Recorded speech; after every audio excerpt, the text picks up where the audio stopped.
I've got something queued up here. We've got videos coming in from different content creators. So let's just take a watch on this one. I've got this one queued up. I heard that it was a bit of a doozy.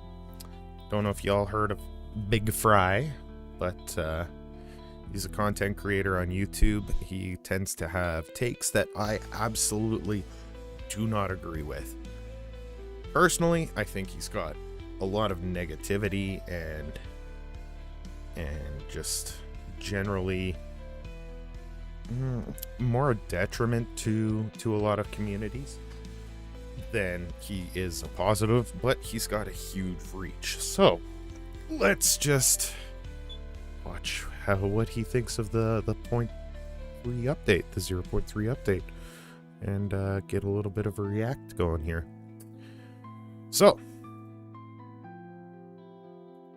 I suppose I should turn on the browser audio here. And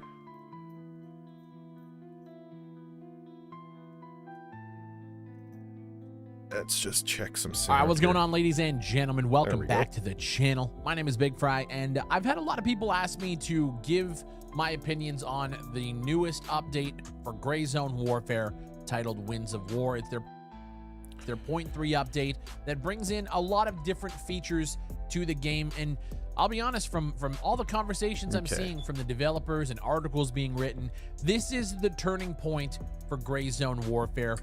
So, new features. We're getting the cops with the combat outposts, so tons of PvP.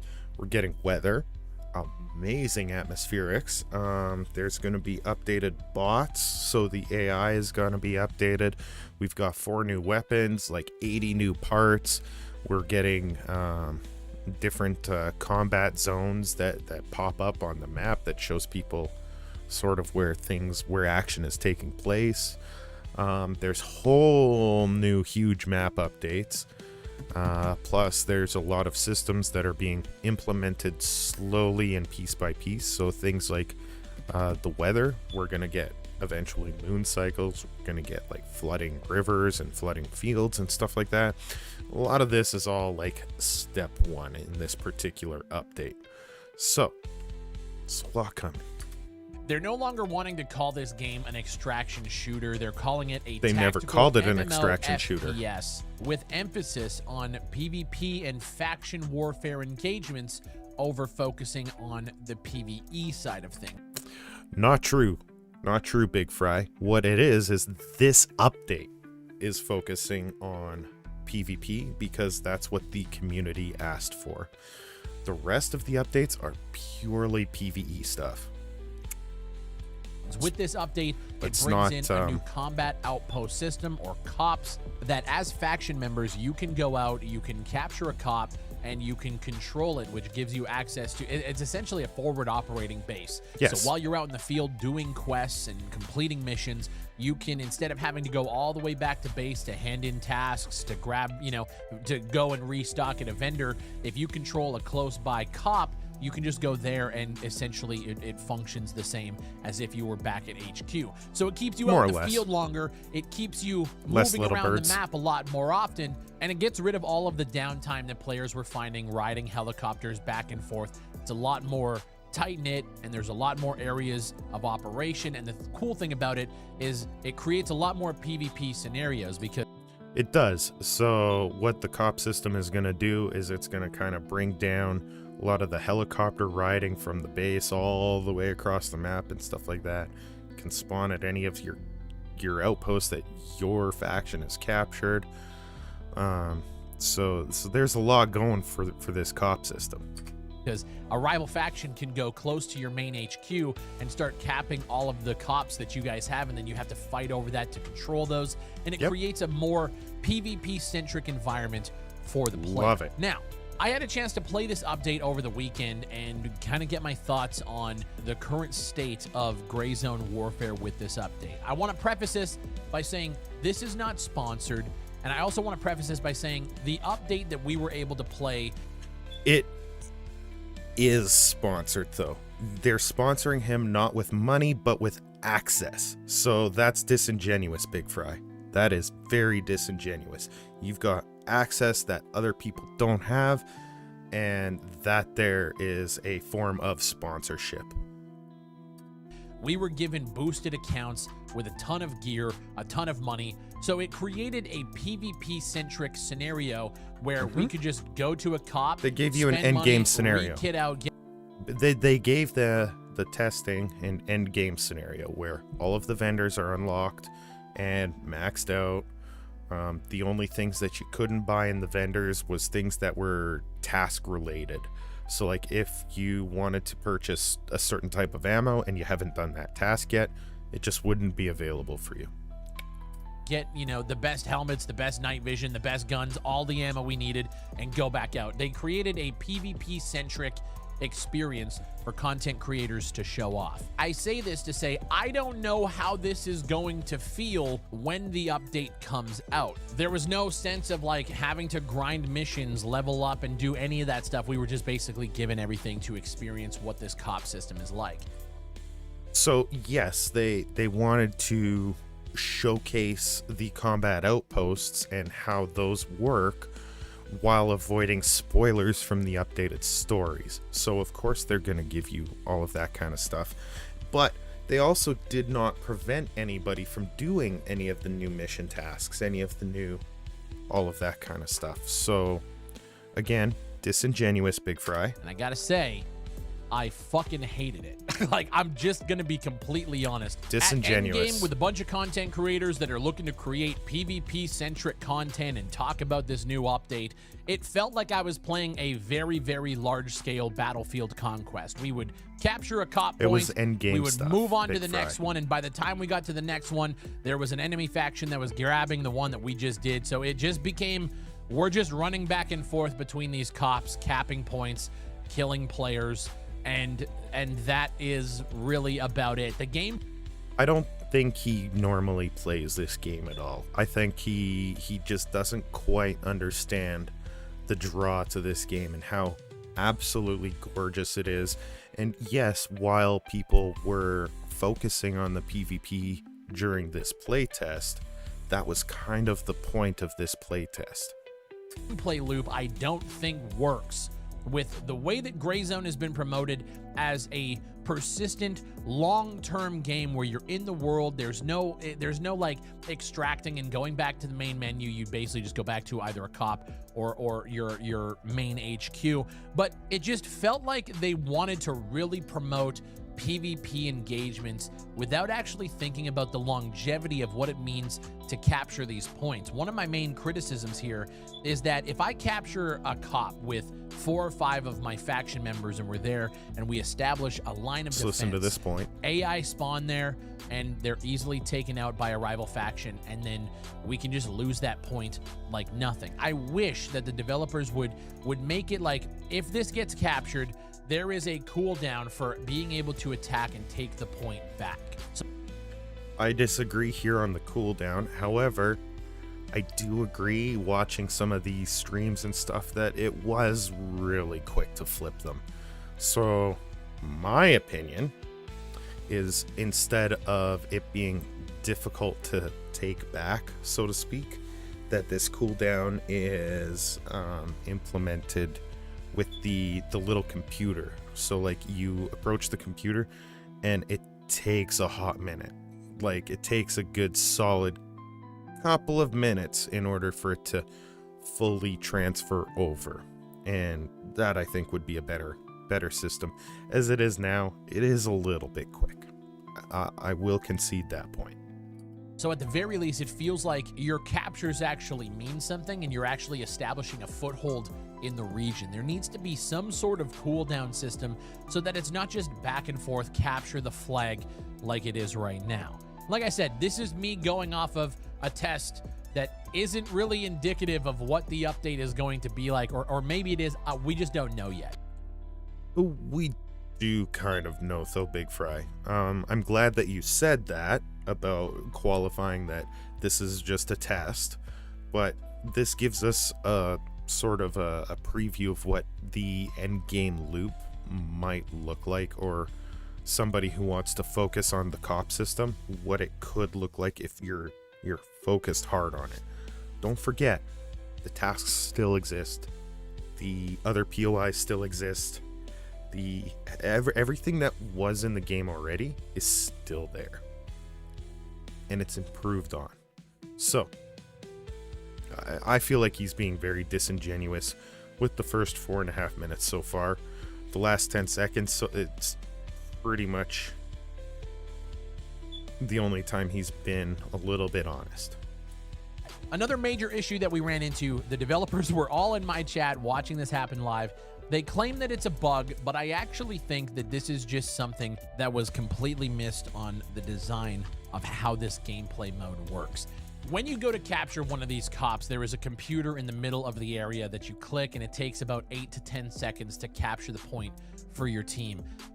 The problem is if you walk in there with like 5 or 6 of your fellow faction members, they can just keep spawning there, you know, and you have to obviously get to the computer. But what we ran into was we were approaching a point in which I saw a couple of AI kind of walking outside, and then people just spawned there with knives, ran up to us, and just chopped us down. They were just little Bambis with hatchets from Tarkov running through the forest in the middle of the night, knifing us, and we spawn at the closest cop. We move. So he is disingenuous here because this is a bug. As far as I understand, in the Discord, if somebody is on the cop, you shouldn't be able to spawn there if it's being capped. That's what I gathered from, I think it was 2 dev streams ago. I might have to go and dig for that clip, but this is a bug what he's talking about, not a gameplay oversight. Move back there, and then they just keep spawning and spawning until you run out of ammo, and there's nothing you can do. You have to be able to make it to the computer, and even then, like, if you're in the area, I feel like it should prompt, like, this point is being attacked, and you're not able to spawn directly on the fucking point. It's funny, I make the comparisons to it feeling like Conquest from Battlefield. Battlefield doesn't even do that. You're not able to spawn on the point that's currently being attacked. Right, because this is actually a bug. Like, the developers told you this, Bigfry, and you're ignoring the developers and still putting your opinion as if it's fact. Like, come on, dude. So I don't know if it's a bug. I don't know if it's just an oversight of design, but like, I don't know, man. Small little detail that I just noticed over here in the corner, there is a new timer limit on how long you can speak in game VoIP for. Previous to this, it's only 15 seconds, but I just noticed a 30-second timer. I was playing the update, and I was just like feeling very directionless from the development team. Like, they have this system, it's a PvP centric system, they're changing direction, but every step of the way as we were playing through it, I was sitting here thinking like, oh, it just didn't seem like you really thought this one out. It feels more like Battlefield than something that like you'd actually want persistent long-term, you know, kind of gameplay with.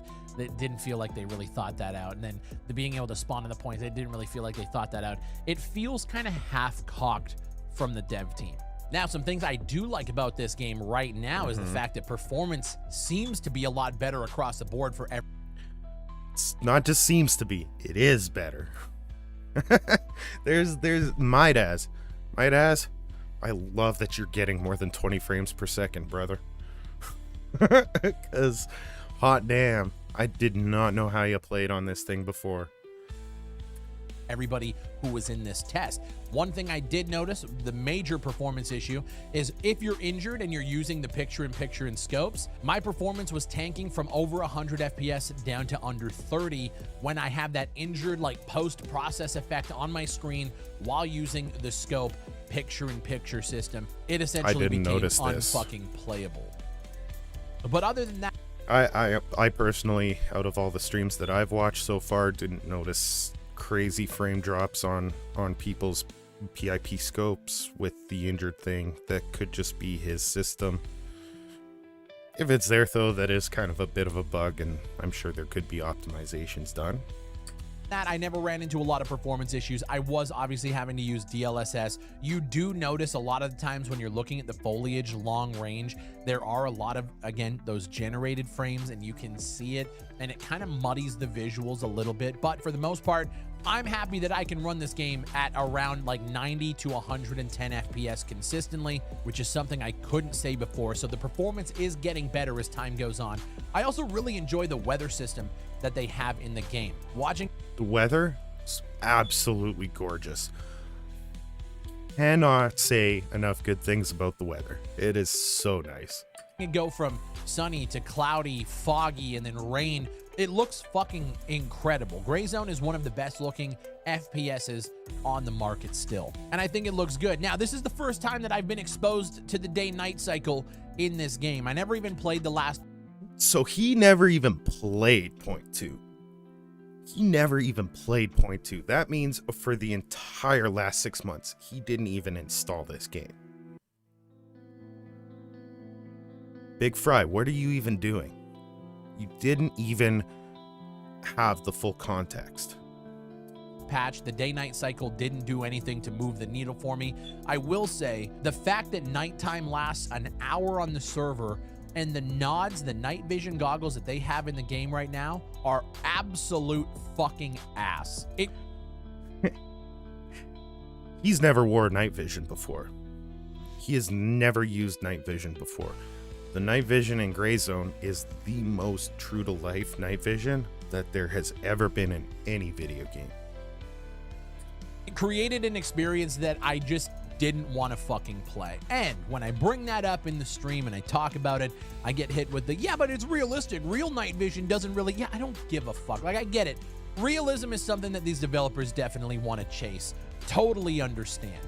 I think there needs to start being a conversation about realism in video games versus actual like usability, viability, and gameplay over realism discussions, because I think he's wrong here. I think that the realism with the night vision is such a breath of fresh air. I don't want the whole screen with a green filter on it and gamma turned up. That's bullshit.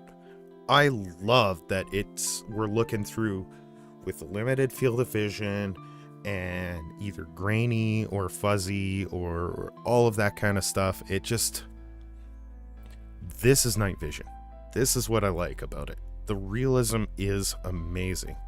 And I guess it's a matter of opinion. It's just not his cup of tea, but it's definitely mine. Definitely my cup of tea. I love it, and I don't think that they should change it at all, other than maybe adding quad lenses, so that you get that like center and then the two little windows on. That's the only criticism I have with the night vision, is maybe add a little bit more of it. because in this game, it is dark as fuck for an hour at a time. Nighttime lasts an hour real time, Correct. which means you're either running around in the dark in the forest, or you're using night vision that are essentially unusable. They aren't unusable. The nighttime though. experience for me, and what I want out of an experience like this, is it's honestly just really, really fucking bad. It's not now, the his one game. thing I did like that they added was the armband system. So your faction now has armbands that you can identify when you're Kind of looking through indifferent scopes about the long range. armbands. If you're looking at an enemy, they don't have any armbands on at all, so you know they're an enemy and you can take them out easier. So I would have preferred, personally, if there was 3 different colors of armbands, not just blue armbands on friendlies. I would have preferred that Lemang has green, Mithras has blue, and CSI has red, and they're just modeled just different colors on everybody. I think it would have been way easier development-wise. It would have cost less time, and it would have been more realistic, as Bigfry here has already said in this video earlier. The realism thing. Like that identifier because it helps in engagements. However, I do think we have a compass at the top of our screen. This is just a suggestion. I would love it if when I invited people to a squad, you can have 4 people in a squad. If you could have the green dots on your compass at the top of your screen. So if you're moving in formation and somebody crosses over to your left, you can at the very least keep a little bit of track on your own squad who is around you. So he doesn't know how to use his eyes and ears, apparently, to and voice and communicate with his squad, I guess. I mean, I don't ever have these issues. I know where my squad is. You can open up the little mini map and see where the squad is. I know that suggestion is going to be roasted by the Realism crowd. I do feel like these games need a little bit of that quality of life to make them more functional and more playable and allow players to execute at a higher level. See, I think that games like this have a very high skill ceiling.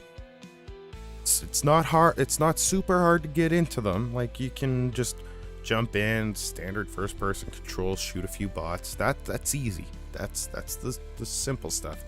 But that situational awareness and knowing what's on the battlefield and what's around you, that's where the skills come in. That's where the game is, dude. That's if you all of a sudden start adding HUD elements and different things up here in the top with the compass and all that kind of stuff, I feel like you're gonna lose so many people. That would be the death knell, because this maybe not of the game entirely, but it would take something away from Gray Zone, I feel like, by having too much of that kind of information, because a lot of the skills come from being just good with your team. Especially if you're now wanting to focus more on direct PvP. There needs to be more. The amount of times I have seen somebody shoot a teammate, even with the armbands, even with being able to open your map and look on screen, the amount of team kills in this game is still insanely high. And that, Bigfry, is a skill issue. 100% it's a skill issue. High. And I get that you want to strive for a level of realism that a lot of other games don't hit. When it starts to impact gameplay, that's when I have a problem with it. But at the end of the day, the developers have their vision, and I know they do not share that same vision with me, but I don't give a fuck. A lot of people have been asking my thoughts on the game. Those are my thoughts. I love the guys at Madfinger Games. I think they're doing a great job working on this game. That being said, I think that they didn't even... Holy smokes. I forgot to look here. Look how big this Plate 6 is. It's massive. Fully flesh out the cop system on paper. I don't think they designed it in a way that fits within the design philosophy that is Gray Zone warfare. So he didn't listen to the devs at all then, because the devs have stated that every single feature that gets put into the game is iteration 1. There's still so much time left in development. Like, the roadmap goes out to the end of 2027, early 2028, possibly a little bit further, even depending on how things shake up in timelines and stuff. So the fact that he's saying that the feature is garbage before it's even finished, that this is just iteration 1, is disingenuous again, Bigfry. Quit being disingenuous. If when you capture one of these cops, it actually is impactful and meaningful and means a lot for your team and establishes a foothold in a region and has a cooldown to where you can attack it or make the... Notice too, he has no sense on what is good and what is bad. He's got this e-phone up here on the tracker down here. Well, the tracker is like super cheap and it's a quest item only. So like, throw that in your belt, throw that in your plate, whatever. But put the phone down there. Get that money up in there. Like, the defense is way harder to he doesn't even know how to play the game. So when you do take one of these points, it actually fucking means something, because right now it feels like you're playing Battlefield, which I think directly contradicts the original vision that Gray Zone Warfare had for. Okay, crazy span. I'm popping this up here.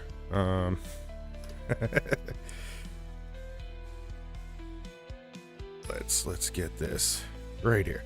It's Crazy Spaniard. He is also LRI. I'm LRI, brother. LRI's the best.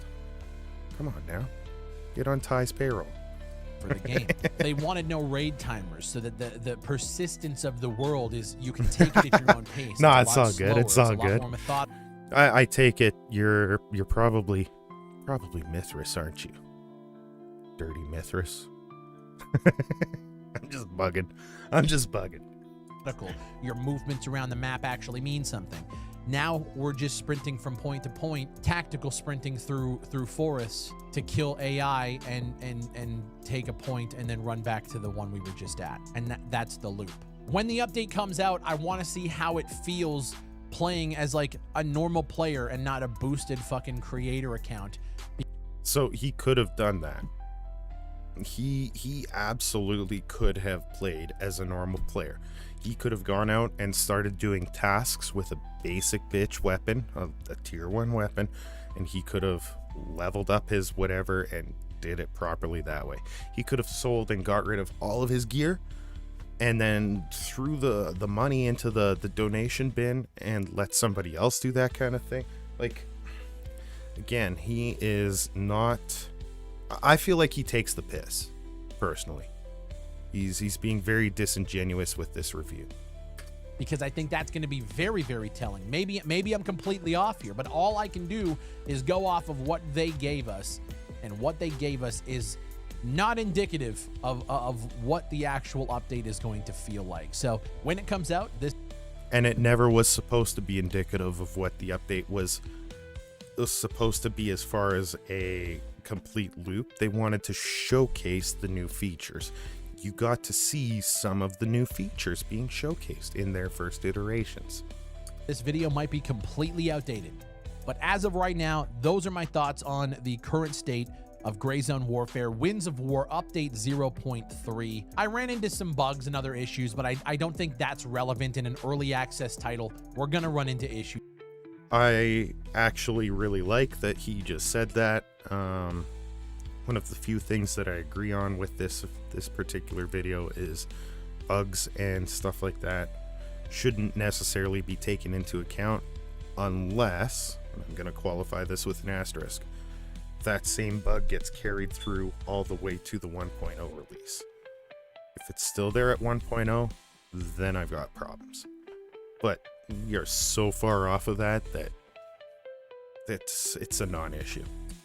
We're going to run into the performance stuff. Like it is what it is. I'm not even mad at it. What I want to focus more on during these videos and during these updates is the actual design philosophy, the core gameplay loop systems that they have and that they're putting out for public consumption. And I think right now, based on what I've seen, they're kind of missing the mark. But as always, I want to know what you guys think. If you've played the update, if you've watched other people play the update, what do you think? If you're consuming Gray Zone Warfare content, let me know your thoughts. My name is Bigfry. Thank you guys for watching. Use code Bigfry at gamersubs.gg for free shipping. We'll let him all have this his week. ads. We watched this See you video. on the next one. All right. To sum it up, I don't think he was being very genuine with this. I think he was sort of taking the piss. He didn't understand the game. He hasn't even played it in 6 months. I think this was overall not a good review or indicative of how the game actually is. I would really actually rather everybody were to watch somebody such as Full Throttle DG or Lead Farmer or Good Boy or Tango Papa Delta or any of their videos, XDD Hightower. They've all got videos up, they've all got live streams up, and they're all actually having fun with the game, and they actually know how to play the game. I feel like their opinions are much more relevant in this case because we were in the community and they know what is going on behind the scenes. Like, Bigfry doesn't even show up in the Gray Zone Discord 9 times out of 10. So I think that this wasn't a very good review, and I hope he eats crow in a month and he retracts some of this personally. But we'll see. We'll see.